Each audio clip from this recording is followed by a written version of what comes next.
मध्य प्रदेश के किसानों की स्थिति को समझते हैं, क्योंकि सरकार ने किसानों का अनाज खरीदने के लिए प्रदेश में जगह जगह खरीदी केंद्र बनाए, लेकिन इन खरीदी केंद्रों पर कई जगह भ्रष्टाचार भी किया जा रहा है। किसानों के नाम पर व्यापारी माला माल हो रहे हैं। ताजा मामला पन्ना जिले के गुनौर चना खरीदी केंद्र का है, जहाँ किसानों का तो तेवड़ा चना नहीं खरीदा जा रहा, लेकिन व्यापारियों का 20% तक का तेवड़ा मिला चना खरीदा जा रहा था, जिसकी शिकायत पर तहसीलदार ने मौके पर पहुंचकर पंचनामा तैयार कर चना जब्त कर दिया। आपको बता दें कि किसान चने से एक एक दाना तेवड़ा का निकालकर खरीदी केंद्र पहुंचा रहा है, ताकि उसको उपज का सही दाम मिल सके। लेकिन गुनौर के खरीदी केंद्र पर प्रबंधक और सर्वेयर की मिलीभगत से दिन दहाड़े व्यापारियों का कचरा युक्त चना तोला जा रहा था। जब मामले ने तूल पकड़ा तो तहसीलदार के सामने समिति प्रबंधक राम दुलारे ने पूरा मामला सर्वेयर के ऊपर डालकर अपना पल्ला झाड़ लिया। वहीं सर्वेयर मोहम्मद अजहर का कहना है कि संबंधित व्यक्ति खुद ही करीब 90 क्विंटल चने का लाट लगाकर और सरकारी बोरियों में भरवाकर कांटा करवा रहा था। मतलब साफ है कि इस पूरे मामले में प्रबंधन तहसीलदार को घुमाते नजर आए। अब सवाल ये उठना लाजमी हो जाता है कि आखिर व्यापारी की इतनी हिम्मत कैसे हो गई कि उसने बिना अनुमति के अपना अनाज सरकारी बोरियों में भरवा दिया। ये भ्रष्टाचार नहीं है तो क्या है? प्रबंधक ने सर जब आप आए हैं तो स्पष्ट तौर पे कहा कि प्रबंधक ने इसको पास किया हुआ है, इसके बाद तो रहा। किसान की सर कैसे इतनी बड़ी हिम्मत पड़ सकती है कि 90 कुंटल अनाज वो उलट के और कांटा लगा के तौल के और सरकारी बोरियों में भर दे? हाँ, खरीदी प्रबंधक ने हमसे जरूर कहा है कि सर्वेयर द्वारा ही पास किया गया था, तभी उसको बोरी प्राप्त हुई और उसकी तुलाई हो गई थी। आपने ये देखा, ये जो सामग्री तौली जा रही थी, इस सामग्री की गुणवत्ता कैसी थी?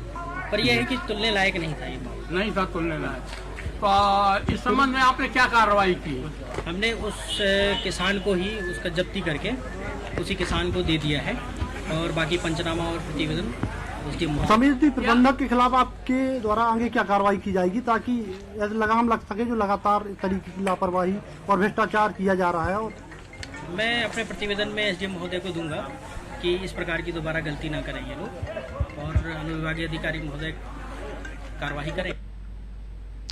और विनय पांडे हमारे साथ संवाददाता इस खबर पर ज्यादा जानकारी के लिए जुड़ गए। विनय जी, पूरा मामला विस्तार से आपसे एक बार फिर से समझना चाहेंगे।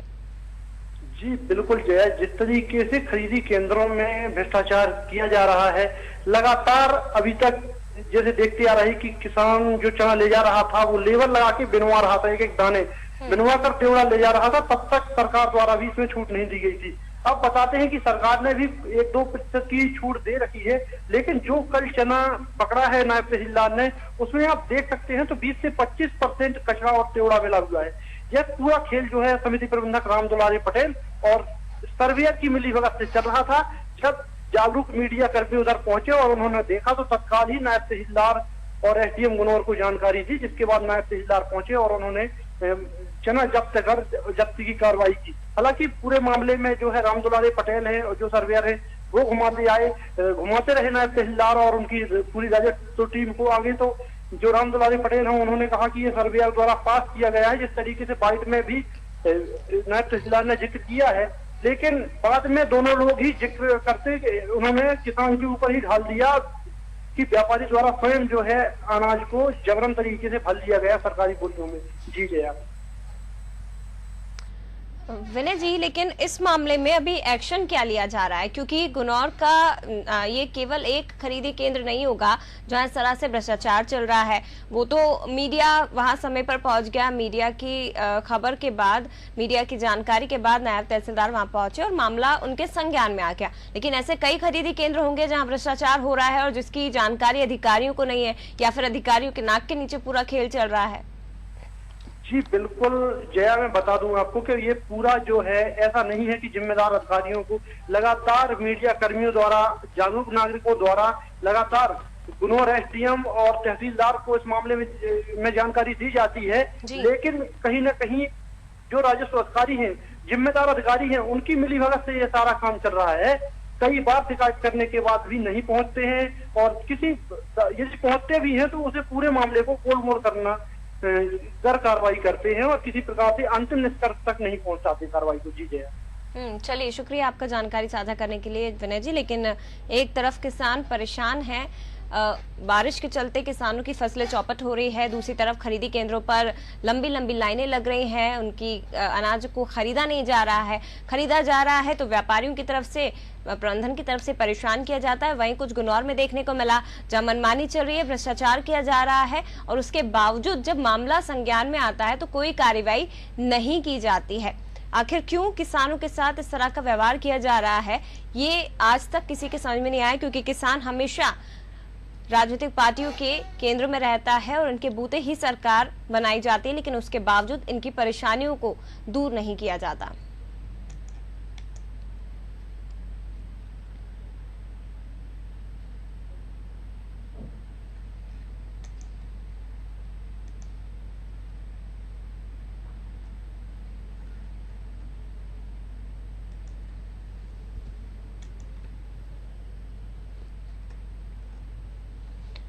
तो पन्ना जिले के गुनौर चना खरीदी केंद्र का ये मामला है, जहां किसानों का तेवड़ा मिला चना नहीं खरीदा जा रहा है और व्यापारियों का 20% तक का तेवड़ा मिला चना खरीदा जा रहा है। शिकायत मिली, तहसीलदार साहब मौके पर पहुंचे और उसके बाद इस मामले में कार्रवाई की गई, लेकिन तहसीलदार के सामने ही सर्वेयर और खरीदी प्रबंधक दोनों एक दूसरे पर इस मामले को डालने की कोशिश करते रहे।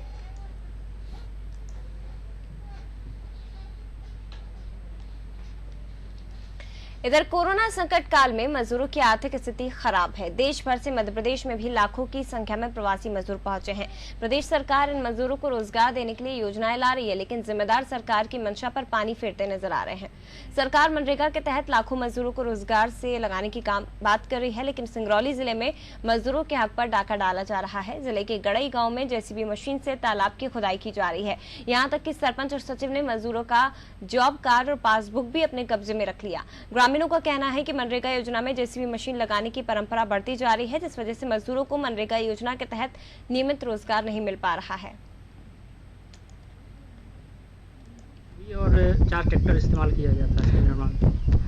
31 तारीख को काम चालू किया गया है और लगभग 4 या 5 को फिर जेसीबी और ट्रैक्टर का काम हो गया और बाकी पिचिंग का काम अभी लेबर कर रहे हैं। पंचायत के कोई भी अधिकारी यहाँ पे देखा नहीं है, सरपंच सचिव का भी हमने देखा नहीं।